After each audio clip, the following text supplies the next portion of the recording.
European Commission President Jean-Claude Juncker ended the summit saying relations with China are good, but not great. And he says the relationship between Brussels and Beijing no longer is symmetrical. Europe's changing tone is coming from pressure from European businesses as well as NGOs. Firms in the EU say they don't have enough access to the Chinese market, and NGOs are worried about human rights in the country. Meanwhile, President Juncker says his commission will unveil in 15 days suggestions on whether countries should allow made-in-China Huawei equipment in the EU as they start to build their 5G infrastructure.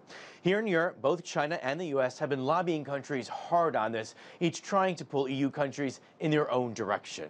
The leaders of the 27 EU countries didn't sign off on any firm conclusions when it comes to EU-China relations, but how the EU wants to change its relationship with Beijing is moving higher up the agenda here. President Juncker, French President Emmanuel Macron, and German Chancellor Angela Merkel will all meet Chinese President Xi Jinping in Paris on Tuesday. And an EU-China summit has been scheduled for April 9th. Kevin Uzbek, CGTN, Brussels.